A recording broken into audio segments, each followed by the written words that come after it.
Welcome back to Grace Notes. Today we will be reading Genesis 2 and 3 from the New Living Translation.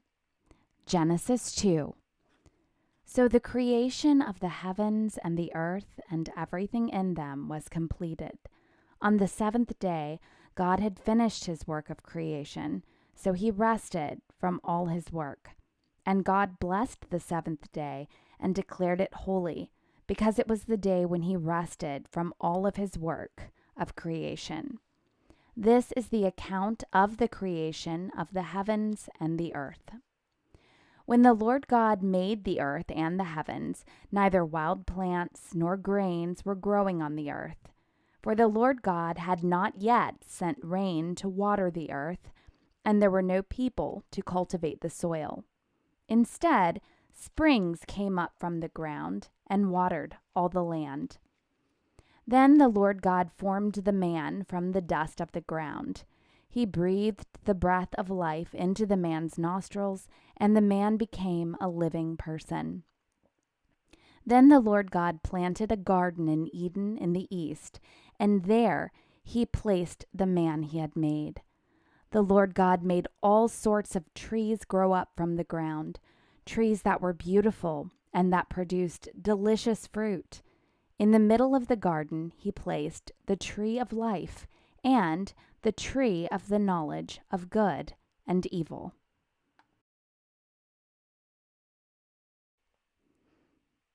A river flowed from the land of Eden, watering the garden, and then dividing into 4 branches.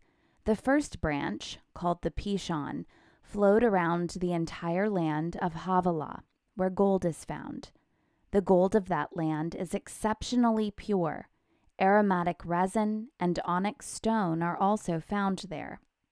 The second branch, called the Gihon, flowed around the entire land of Cush. The third branch, called the Tigris, flowed east of the land of Asher. The fourth branch is called the Euphrates. The Lord God placed the man in the Garden of Eden to tend and watch over it. But the Lord God warned him, "You may freely eat the fruit of every tree in the garden, except the tree of the knowledge of good and evil. If you eat its fruit, you are sure to die." Then the Lord God said, "It is not good for the man to be alone. I will make a helper who is just right for him." So the Lord God formed from the ground all the wild animals and all the birds of the sky. He brought them to the man to see what he would call them, and the man chose a name for each one. He gave names to all the livestock, all the birds of the sky, and all the wild animals, but still there was no helper just right for him. So the Lord God caused the man to fall into a deep sleep. While the man slept, the Lord God took out one of the man's ribs and closed up the opening. Then the Lord God made a woman from the rib, and he brought her to the man. "At last," the man exclaimed, "this one is bone from my bone and flesh from my flesh. She will be called woman, because she was taken from man." This explains why a man leaves his father and mother and is joined to his wife, and the two are united into one. Now the man and his wife were both naked, but they felt no shame. Genesis chapter 3. The serpent was the shrewdest of all the wild animals the Lord God had made. One day he asked the woman, "Did God really say you must not eat the fruit from any of the trees in the garden?" "Of course we may eat fruit from the trees in the garden," the woman replied. "It's only the fruit from the tree in the middle of the garden that we are not allowed to eat. God said, 'You must not eat it or even touch it. If you do, you will die.'" "You won't die," the serpent replied to the woman. "God knows that your eyes will be opened as soon as you eat it, and you will be like God, knowing both good and evil." The woman was convinced.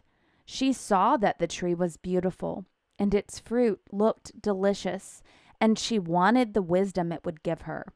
So she took some of the fruit and ate it. Then she gave some to her husband, who was with her, and he ate it too. At that moment, their eyes were opened, and they suddenly felt shame at their nakedness. So they sewed fig leaves together to cover themselves. When the cool evening breezes were blowing, the man and his wife heard the Lord God walking about in the garden. So they hid from the Lord God among the trees. Then the Lord God called to the man, "Where are you?" He replied, "I heard you walking in the garden, so I hid. I was afraid because I was naked." "Who told you that you were naked?" the Lord God asked. "Have you eaten from the tree whose fruit I commanded you not to eat?" The man replied, "It was the woman you gave me who gave me the fruit, and I ate it." Then the Lord God asked the woman, "What have you done?" "The serpent deceived me," she replied. "That's why I ate it." Then the Lord God said to the serpent, "Because you have done this, you are cursed more than all animals, domestic and wild. You will crawl on your belly, groveling in the dust as long as you live. And I will cause hostility between you and the woman, and between your offspring and her offspring. He will strike your head, and you will strike his heel." Then he said to the woman, "I will sharpen the pain of your pregnancy, and in pain you will give birth. And you will desire to control your husband, but he will rule over you." And to the man he said, "Since you listened to your wife and ate from the tree whose fruit I commanded you not to eat, the ground is cursed because of you. All your life you will struggle to scratch a living from it. It will grow thorns and thistles for you, though you will eat of its grains. By the sweat of your brow will you have food to eat, until you return to the ground from which you were made. For you were made from dust, and to dust you will return." Then the man, Adam, named his wife Eve, because she would be the mother of all who live. And the Lord God made clothing from animal skins for Adam and his wife.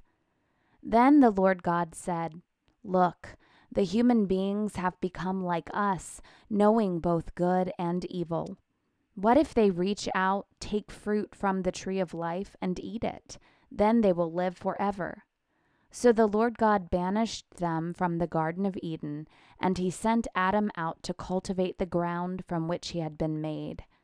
After sending them out, the Lord God stationed mighty cherubim to the east of the Garden of Eden, and he placed a flaming sword that flashed back and forth to guard the way to the tree of life.